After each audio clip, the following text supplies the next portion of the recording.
have found us. We're here, a little delayed. I'll admit, we had to get the swiper. The swiper had to get organized today. That's the swipe. It's a swisher, right? Not just saying that because it's Pride Month. Incidentally, happy Pride Month to all you lions and lionesses out there. We've just gotten out of Asian Pacific American Heritage Month, and now we have Pride Month, which is good. I mean, it's an amazing thing. Got more to say about that later, but hope you're prideful. Today is D-Day, and so I thought I just limit it to one subject today, and that's D-Day. And the president gave a speech today, and we should read a little something about the president's speech, because it was a good speech, and we should see how the Europeans looked on this. This is what the Telegraph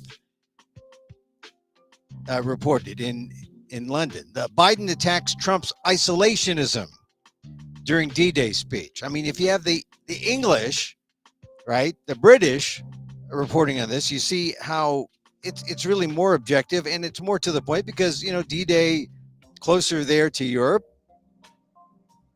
What's their perspective? Because here in America, we're covering it. American media is covering it, of course, because it is 80 years after. But there's also the Biden trial. Oh, not Joe Biden, Hunter Biden.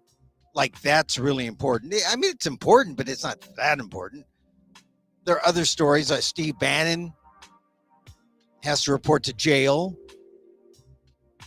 for his violation of he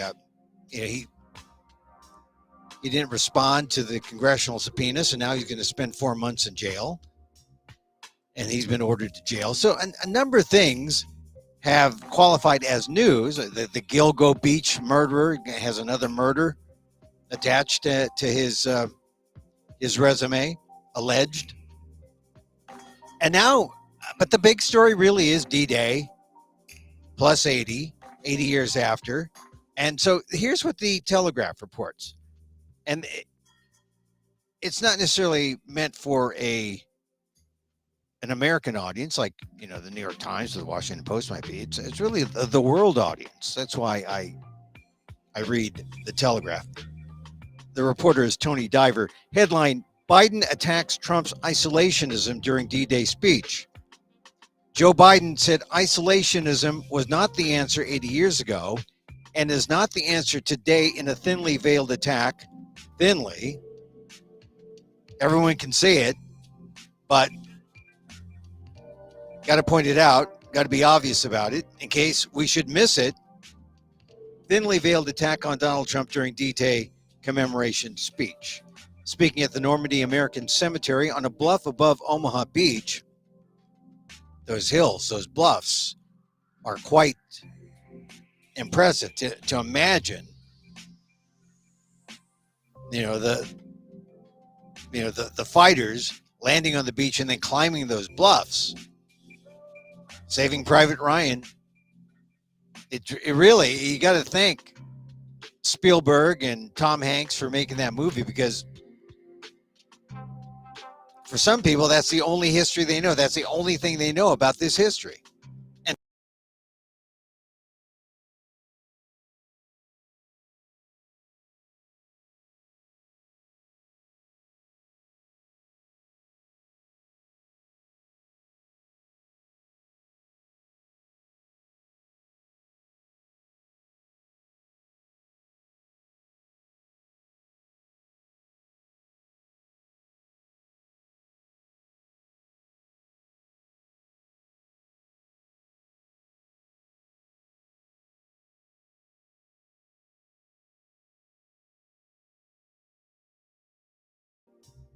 okay, we got to unmute.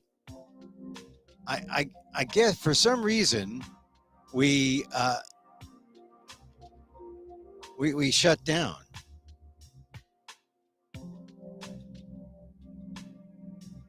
Don't know why we shut down. All right, so now we're up. Now we're up. Technology. So anyway, I was saying this is D-Day. It can be no other day but D-Day, especially when you consider that most of the people participating, the median age is like 98. But if you were a teenager going to war, 17 plus 8, you're 97 now. And usually we like these we like these round number years to celebrate. We don't want to celebrate every year. We'll celebrate a round number year, 60, 70, 80, 90. I don't know if there's going to be a 90. In a 90, they're going to be all on like 107. I think this is D-Day forever now. This is D-Day where you have to honor all those who participated, dead or alive. You got to keep honoring them. You got to keep honoring D-Day 80, 81, 82, 83, 84, 85. You got to keep honoring them because that's how important it is. Because what happens is we forget it. We forget it as history. We put it off as a kind of a photo op. We put it off as a photo op, and then we just, what else is in the news? Oh, Steve Bannon has to go to jail. Oh, Donald Trump, convicted felon, 34 guilty, still out there wanting to be president. Israel has blasted a school in Gaza. Putin does not show up. Although some people have mentioned it, but he showed up 10 years ago. He didn't show up today. That's because Putin is the new European threat. People may not want to admit that, but he is. So instead of forgetting D-Day and marginalizing it and just pretending that it's an every 10-year thing, we should all just understand that it's something that we need to remember each and every year here on, and not forget it. It's D-Day forever from here on until every last veteran who's still alive becomes a hero, goes off and becomes a hero. I mean, some incredible, the reporting now that you see about, D-Day. What was it? I saw Jake Larson, 101. He's going to be 111 if we wait till D-Day 90. But he was talking about how we were all in this together. I saw an interview with him. He said, we were all in this together.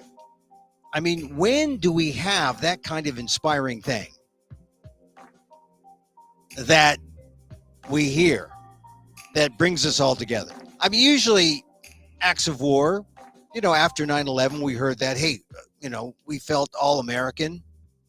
We felt that pride.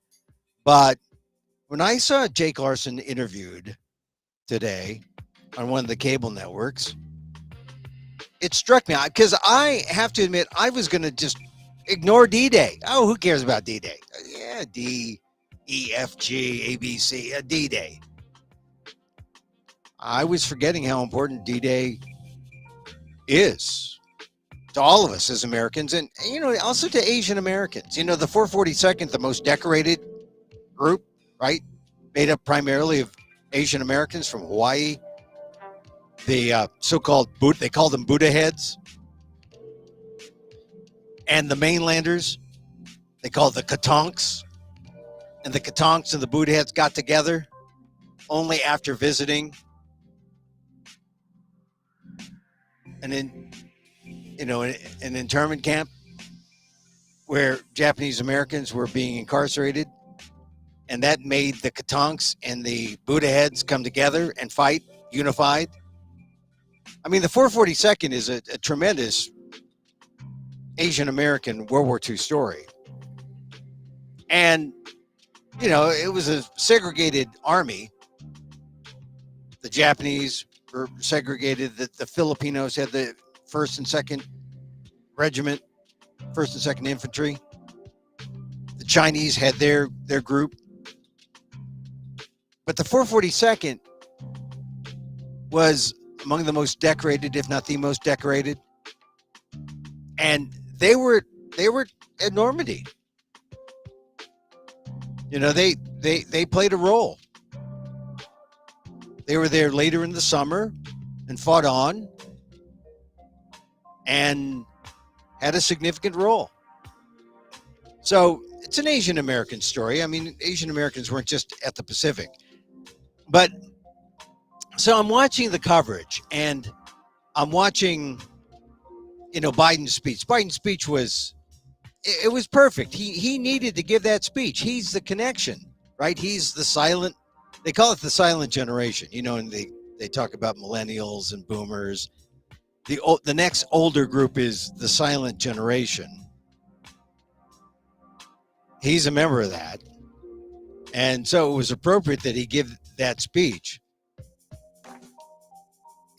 And here's the speech. I was reading it before we cut off for some reason. And it's from the Telegraph, British paper. Biden attacks Trump's isolationism during D-Day speech. You got to remember this because D-Day is as relevant today as it was 80 years ago. This is the ironic thing. D-Day is as relevant today as it was 80 years ago. So here's the story. Tony Diver is the author, reporter. Joe Biden said isolation was not the answer 80 years ago and is not the answer today in a thinly veiled attack on Donald Trump during a D-Day commemoration speech. Speaking at the Normandy American Cemetery on a bluff above Omaha Beach, Mr. Biden said that, quote, the autocrats of the world are watching closely to see what happens in Ukraine, drawing a comparison with the Nazi occupation of France in the 1940s. The men who fought here became heroes not because they were the strongest, toughest, or fiercest, although they were, but because they were given an audacious mission, he said. They knew that things are worth fighting and dying for. Here, we prove the forces of liberty are stronger than the forces of conquest. The U.S. president used much of his speech to make coded criticisms of his political rivals, including Trump, who have called for American support for Ukraine to be reduced. Isolationism was not the answer 80 years ago, and it is not the answer today, he said. We know the dark forces that these heroes fought against 80 years ago, they never go away. The apparent politicization of the commemoration speech is likely to enrage Biden's detractors back home and comes after Emmanuel Macron was criticized for doing the same thing ahead of Sunday's European elections. See, this I don't understand. It's appropriate to mention it. It's appropriate to bring history to the fore.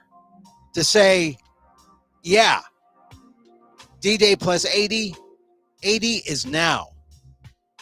It's important. 80 is now. The head of France's Socialist Party earlier this week accused the French president of requisitioning D-Day.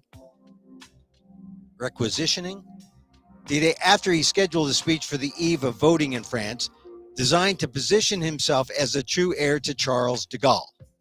Both Biden and Trump have sought to position themselves as the bigger supporter of veterans in the run-up to November's election, with Mr. Biden adding in his speech, Ukrainians are fighting with extraordinary courage, suffering great losses, but never backing down. They have inflicted on the Russian aggression tremendous losses. We will not walk away because if we do, Ukraine will be subjugated. I mean, is there any question?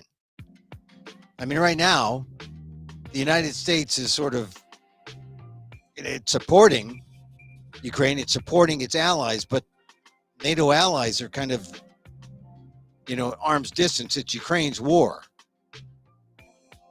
But at some point, they're going to have to be more united if they're going to ultimately push back against this aggression from Russia. Trump has said, this is the article, back to the article. Trump has said that he would end the war in Ukraine in one day. Of course he would, because Putin's his buddy. In a plan that most observers assume would involve territorial concessions to Russia. So, yeah, we should allow for the invasion of a sovereign nation by Russia, a sovereign nation, Ukraine, being taken over by Russia. What happened to principles of liberty and freedom? That kind of aggression should not be allowed. Trump has also said he believes the U.S.'s financial and military contributions to Kyiv have been too high. What price liberty? What price freedom? One domino falls, will all the others fall in Europe? So this is why D-Day is important.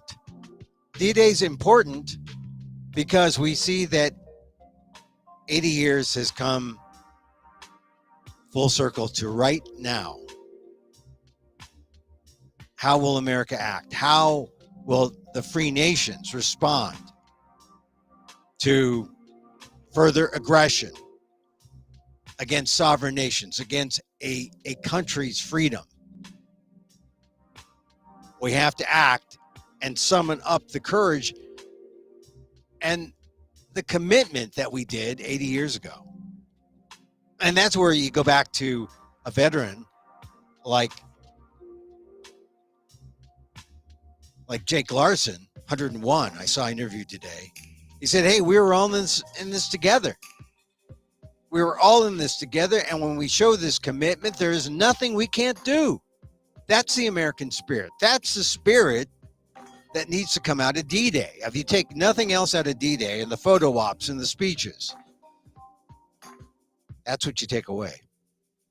That we got to act as one. We need to act as a united country, and then a united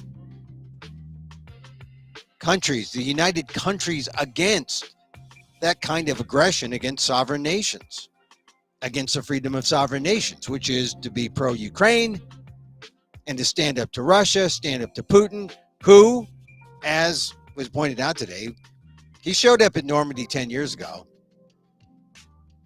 But for the 80th anniversary, he has his own ideas about how he wants the future to go. And it's not in the same direction as the people who were together fighting against the Nazis on D-Day 80 years ago. So this was the first official event of the D-Day 80 anniversary, which has seen as many as 25 world leaders descend on the 5 beaches used in the landings on June 6, 1944. The commemorations are widely expected to be the last significant milestone that can be celebrated by D-Day veterans themselves, most of whom are at least 95 years old. Thank God we can get AI versions of them. Or maybe we can get holograms of them attacking the beach. Technology can save us again. The King of England, paid tribute to those who did not flinch when the moment came and participated in Operation Overlord, a strategic breakthrough that ultimately brought about the end of the Nazi occupation of France. Biden gave a crowd of hundreds of veterans, their families, and officials a dramatic description of the weight that Allied forces underwent on the beaches of Britain as they held out for the order to invade by Dwight D. Eisenhower, then Supreme Allied Commander.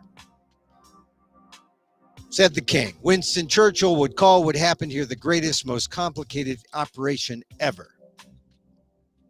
It was estimated that 80% of them would be killed within hours, but they were brave. It was the highest honor to be able to salute you here in Normandy once more, all of you. God love you, he added. I mean, this is one of the things about that war. People don't know how complicated it was. I mean, the beaches and the cliffs and the water depths, and, you know, the soldiers were packing like, you know, heavy. I mean, they were packing stuff, and a lot of them, you know, 20 pounds of gear or more, I think. A lot of them were weighted down, and the water depths were higher than they thought, and they could not survive some of the water depths as they tried to cross into the beach. If they crossed at the wrong time and the water depths were too high, some of the soldiers were so saddled they drowned. And then I was seeing another account today in the Boston Globe about the weather. The weather had to be perfect. It had to be moonlit skies. If it weren't for the moonlit skies, I mean, they needed to see, they needed the vision, and June 6th was the perfect time. And it helped. Thank goodness for the weather. And the weather prognosticators, the weather persons who said, yeah, June 6th is the day 80 years ago. Because here's the thing, had they waited, if they missed the moment of the perfect moonlit skies, and had they waited, they would have given more time to Hitler to do his thing, secure, you know, his position, and who knows what we would have seen. Would we have seen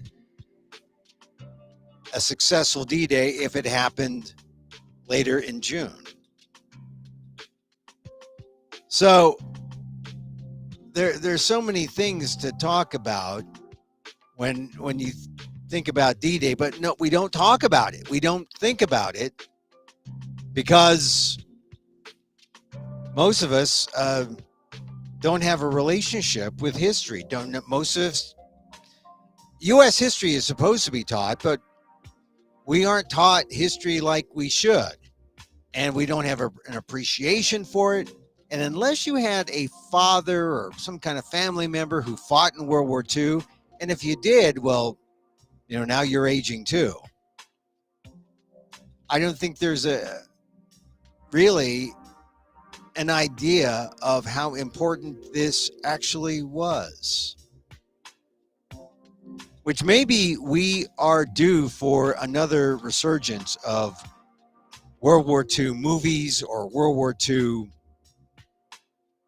some kind of popular narratives in film, TV, books, so that a new generation can understand the importance of D-Day and World War II. I mean, I saw an interview with Tom Hanks today, and you think, oh, is that newsy to talk to an actor who is probably,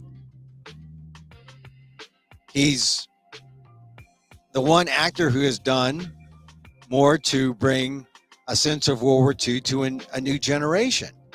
I mean, Saving Private Ryan, that's what that is. And it's less the actor, although, you know, Tom Hanks is a great actor, but more so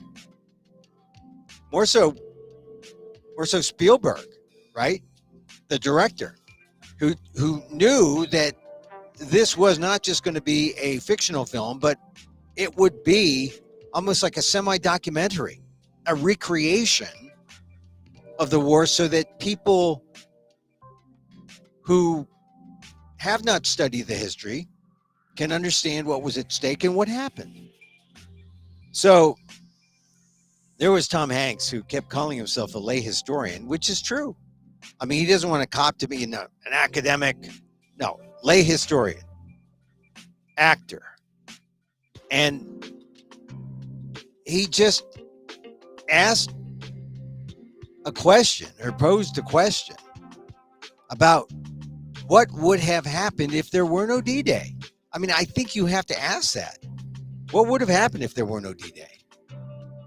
What if France had continued under German control? What if Europe was taken over by Hitler? It couldn't have happened, could it have? If there were no D-Day, who knows? Maybe there would have been something subsequent, 5 years, 10 years later. But if there was no D-Day, what could stop Hitler? So you have to think about, I mean, once D-Day happened in 44, the war was over in 45. If there was no D-Day, we're talking about some existential questions. We've had a lot of existential questions since then, in terms of, usually it involves around nukes and the weapons of war. But I mean, it was interesting to see Tom Hanks interviewed and to see him talk about how it's important to keep these stories alive and to understand these stories.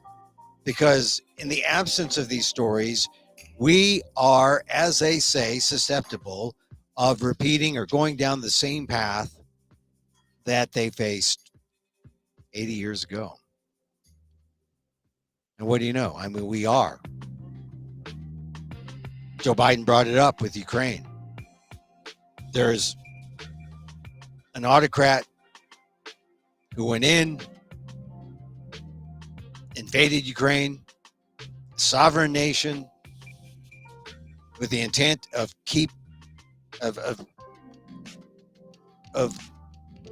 amassing more land. Begins with Crimea, and then it went on that eastern border, Ukraine and Russia. And now we have this war that has gone on for years now. And it's no time to give up. And yet, as Donald Trump has said, he'd end the war in a day. Anything to help his buddy Putin. And of course, there will be, if that kind of thing happened, there would be concessions made and part of Ukraine split off and given to Russia. Is that fair? Is it too much money to assure that freedom and liberty are upheld? This is where we are 80 years now, 80 years from D-Day. The exact same issues before us.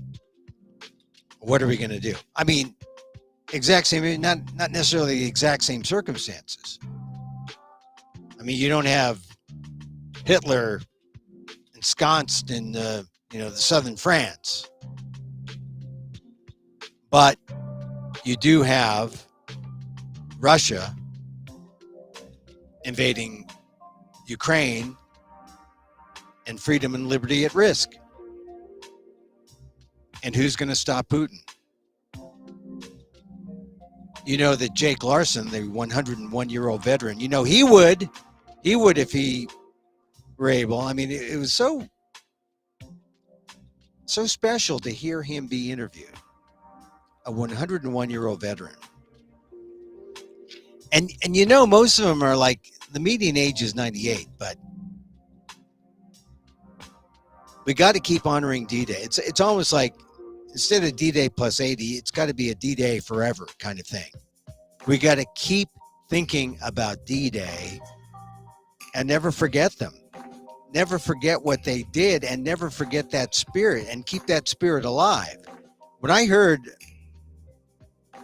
that 101-year-old veteran, Jake Larson, say, "We're all in this together. We are all in this together." When was the last time Americans could say, "We are all in this together"? We are so divided. We need to say, mouth the sentiments of those D-Day veterans. who know what it means to be American. We are all in this together. We have to be committed in the fight. So I feel a little guilty. Like I said, I was going to forget about D-Day. D-Day, who cares about D-Day? Hey, let's get Saving Private Ryan on Netflix and, have a couple beers. No, it's real. The threat to freedom and liberty is real today. And Joe Biden said it. Autocrats around the world are watching how the free world responds.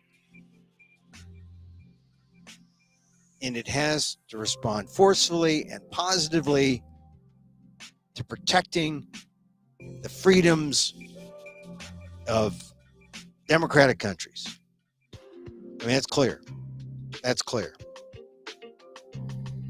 Isolationism does not work. Isolationism does not work. Check out Joe Biden's speech, by the way, I'm sure it's on C-SPAN. Get it on C-SPAN, on the C-SPAN app. Also, whitehouse.gov has the link. Say, I try to get the whitehouse.gov speech. Let's see. D-Day speech of Biden 2024. I mean, you get it on clips, but the actual speech on whitehouse.gov gives you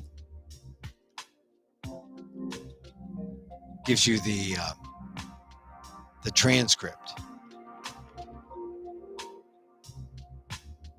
I'm not finding it as fast. Hold on a sec. Whitehouse.gov. Okay. Here it is. Remarks by President Biden.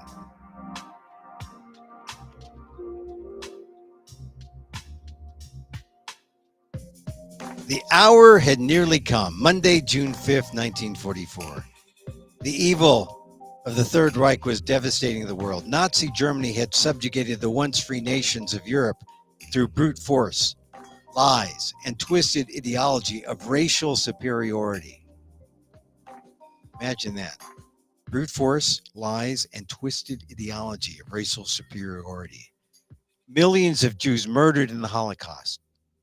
Millions of others killed by bombs, bullets, bloody warfare. Hitler and those with him thought democracies were weak, that the future belonged to dictators. Oh, wow. This is very familiar, huh? I mean, really? Is that any different from where we are now? Hitler and those with him thought democracies were weak, that the future belonged to dictators. Here on the coast of Normandy, the battle between freedom and tyranny would be joined. Here on that June morning, the testing was at hand. President Macron, Mrs. Macron, Secretary Austin, Secretary Blinken, distinguished guests, most of all, are honored veterans who met that test to the ages, a test of ages to that moment 80 years ago today. On behalf of the American people and as Commander-in-Chief, it's the highest honor to be able to salute you here in Normandy once more. All of you. God love you. Winston Churchill called what happened here, quote, the greatest, most complicated operation ever, end of quote. After years of planning, Operation Overlord was ready to launch just as soon as the weather turned. Across the choppy English Channel, the Supreme Commander of the Allies, Dwight D. Eisenhower, waited. The largest force ever of its kind, built by 12 nations, men's, guns, planes, naval craft of every description, waited. The world, captive and free, waited. Finally, Eisenhower's forecasters said there was a window in the weather. It would open briefly on Tuesday, the 6th of June. The general weighed the options and gave the order. At dawn, the Allies would strike. The great crusade to free Europe from tyranny would begin. Freeing Europe from tyranny, that was the question. Is it any different? Really? I mean, we're talking one nation now, Ukraine. fighting the tyranny of Russia. Stakes seem to be the same, if not higher. That night, General Eisenhower drove to the English town of Newbury to visit paratroopers of the 101st Airborne. They were men from all over America. It was estimated that 80% of them would be killed within hours. That was the estimate. But they were brave, they were resolute, and they were ready. One soldier told General Eisenhower, quote, "Don't worry, sir. The 101st is on the job. Everything will be taken care of." That's what he said. And because of their courage and their resolve, because of the courage and resolve of their allies, it was taken care of. From the sea and sky, nearly 160,000 Allied troops descended on Normandy. Many, to state the obvious, never came home. Many survived that longest day, kept on fighting for months until victory was finally won. And a few, a noble band of brothers, are here with us today. Kenneth Blaine Smith is here. On that day, under heavy artillery fire, he operated a rangefinder and radar on the first American ship to arrive at Normandy's coast, providing direct gunfire support for the Rangers, scaling the cliffs of Pointe du Hoc on their daring mission to take out the German batteries. Bob Gibson is here. He landed on Utah Beach about 10 hours after the invasion began. Ben Miller is here, a medic with the 82nd Airborne. Every soldier who stormed the beach, who dropped by parachute or landed by glider, every sailor who manned the thousands of ships and landing craft, every aviator who destroyed German-controlled airfields, bridges, and railroads, all were backed by other brave Americans, including hundreds of thousands of people of color and women who courageously served despite unjust limitations on what they could do for their nation. And thank God President Biden mentioned hundreds of thousands of people of color, because it was a segregated army. Blacks, Asian Americans, Filipinos, Japanese Americans, Chinese. They served despite what the president called unjust limitations on what they could do for their nation. Lewis Brown is here, part of the Red Ball Express, a truck convoy made up of mostly African-American drivers. Woody Woodhouse is here, members of the legendary Tuskegee Airmen, who flew over 15,000 sorties during the war. Marjorie Stone is here. She enlisted in the women's branch of the Naval Reserve. Theirs has always been the story of America. Just walk the rows of this cemetery as I have. Nearly 10,000 heroes buried side by side, officers and enlisted immigrants and native-born. Different races, different faiths, but all Americans, all served with honor when America and the world needed them most.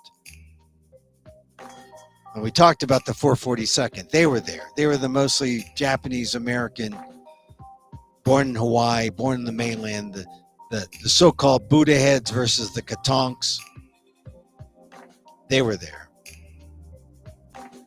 Millions back home did their part as well. From coast to coast, Americans found countless ways to pitch in. They understood our democracy is only as strong as all of us make it together. The men who fought here became heroes, not because they were the strongest or toughest or the fiercest, although they were, but because they were given an audacious mission, knowing every one of them knew the probability of dying was real.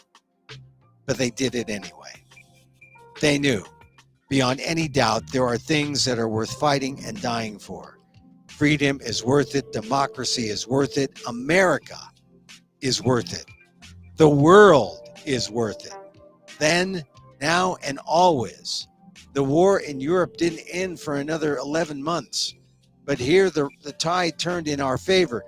Here we proved the forces of liberty are stronger than the forces of conquest.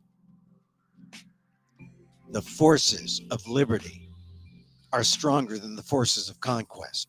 Here we prove that the ideals of our democracy are stronger than any army or combination of armies in the entire world. We prove something else here as well. The unbreakable unity of the Allies. Here with us are men who served alongside the Americans that day, wearing different flags on their arms, but fighting with the same courage for the same purpose. What the Allies did together 80 years ago far surpassed anything we could have done on our own. It was a powerful illustration of how alliances, real alliances, make us stronger. A lesson that I pray we Americans never forget. Together, we won the war. We rebuilt Europe, including our former enemies. It was an investment in what became shared and a prosperous future. We established NATO, the greatest military alliance in the history of the world. And over time, you got it, it is. And over time, we brought more nations into NATO, the NATO alliance, including the newest members, Finland and Sweden. Today, NATO stands at 32 countries strong. Remember this about, Biden's going on and on about NATO. Who wants NATO ended? Donald Trump. America has invested in our alliances and forged new ones. America's unique ability to bring countries together is an undeniable source of our strength and our power. Isolationism was not the answer 80 years ago, and it is not the answer today. We know the dark forces that these heroes fought against 80 years ago, they never fade. Aggression and greed, the desire to dominate and control, to change borders by force, these are perennial. And the struggle between a dictatorship and freedom is unending. Here in Europe, we see one stark example. Ukraine has been invaded by a tyrant bent on domination. Ukrainians are fighting with extraordinary courage, suffering great losses, but never backing down. Biden received applause there. They've inflicted on the Russian aggressors. They've suffered tremendous losses. Russia, the numbers are staggering. 350,000 Russian troops dead or wounded. Nearly 1 million have left Russia because they can no longer see a future in Russia. The United States and NATO and a coalition of more than 50 countries standing strong with Ukraine, we will not walk away. Because if we do, Ukraine will be subjugated. And it will not end here. Ukraine's neighbors will be threatened. All of Europe will be threatened. And make no mistake, the autocrats of the world are watching closely to see what happens in Ukraine, to see if we let this illegal aggression go unchecked. We cannot let that happen. To surrender to bullies, to bow down to dictators is simply unthinkable. Applause. If we were to do that, it means we'd be forgetting what happened here on the hallowed beaches. Make no mistake, we will not bow down, we will not forget. Let me end with this. History tells us freedom is not free. If you want to know the price of freedom, come here to Normandy. Come to Normandy and go look. Go to the other cemeteries in Europe where our fallen heroes rest. Go back home to Arlington Cemetery. Tomorrow, I will pay respects at Pont du Hoc. Go there as well, and remember, the price of unchecked tyranny is the blood of the young and the brave. In their generation, in their honor of trial, the Allied forces of D-Day did their duty. Now the question for us is, in our hour of trial, will we do ours?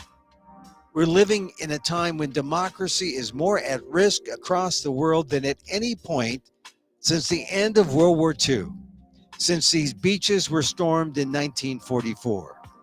Now we have to ask ourselves, will we stand against tyranny, against evil, against crushing brutality of the iron fist?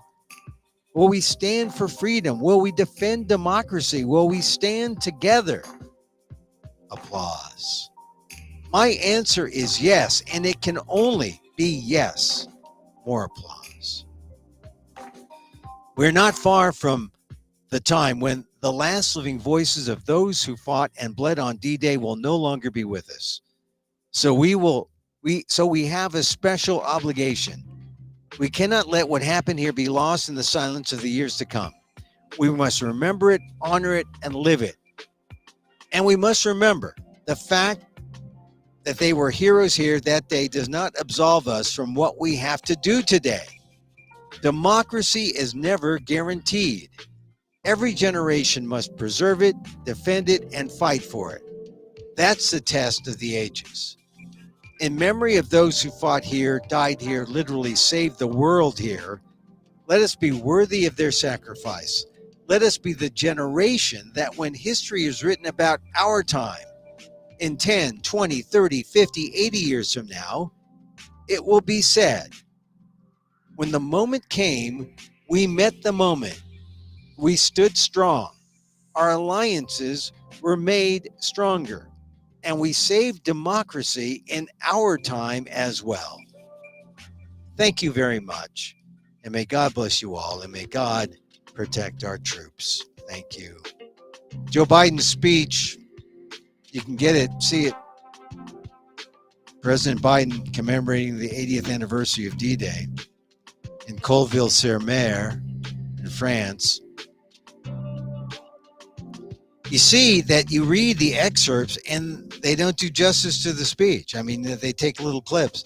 Isolationism, right? Not the time for isolation. They talk about the Ukraine because we don't have time. News is, the end of the world would be covered in a minute on television news.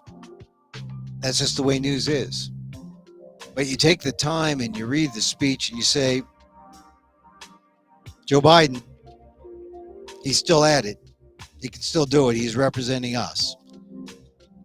And America has to come together. Has to come together. All right, so that's our D-Day celebration. We read from the speech. We talked about how I felt. I mean, really, honestly, I just think that considering the age of these guys, we can't just like every 10 years celebrate D-Day. We have to do it every year. We have to do it every month. Every month there's a threat. We have to remember D-Day. So instead of D-Day plus 80, it's 81, 82, 83, 84. Every year we have to remember what we did because too often we take these memories and then we just forget them instantly. When we should remember how these existential threats are still with us. I mean, so if you ask yourself, well, where would we be without D-Day? Well, where would we be without the resolve of D-Day? We would be on the losing end 80 years ago, and Lord help us, what the world would look like if the United States and the Allied nations did not have the courage to fight the dictators, or in that case, the dictator. It's always one guy. It's one guy today with a number of strong autocratic and would-be autocratic allies. And those autocratic allies aren't NATO and they aren't the United States. We're on the side of freedom. We're the good guys. Remember that. Oh, that was unintentional. That was unintentional. I meant for this. But that was funny. That was funny. If you are on the side of the autocrats, you'd say, yeah, autocrats win. No, autocrats do not win. Autocrats do not win. All right, we're going to end it here. You can always use your finger and roll back, see the show over. Especially where we had some kind of like technical thing. I don't know what happened. Anyway, Emil Guillermo here. We're here Monday through Friday. We try to do a show just to give us a sense of what it's like to speak into a lens. We end the show with a little meditation, a little loving kindness. Yeah, because basically, I'm a pacifist. War turns me off. I mean, But I just talked for about 30 minutes about the importance of this invasion, the importance of this war. Does that make me a hypocrite? Well, talking did not help.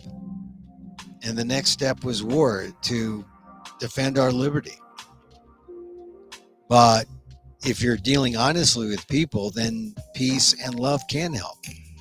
But when people take peace and love off the table, then there is a next step. And it's a step we should avoid.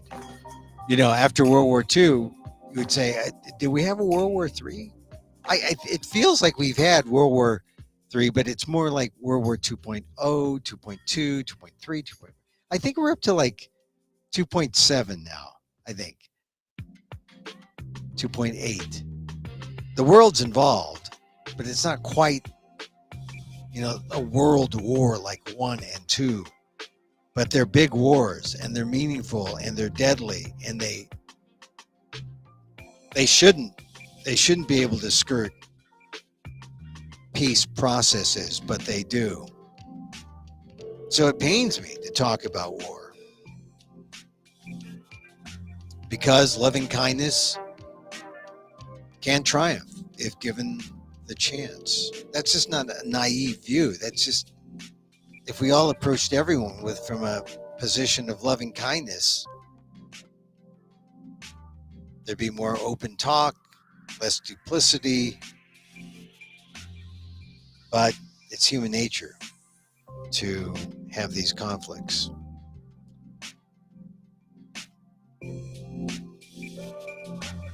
But loving kindness, on a personal level, we give it a shot, because what else is there, right? Meditation, awareness, loving kindness. The more we put out, the more that comes back, the more we talk. And so, as I wish for me, I wish for you. May you be safe. May you be happy. May you be healthy. And may you live with ease. Emil Guillermo here. Until next time. Happy D-Day. And Mahal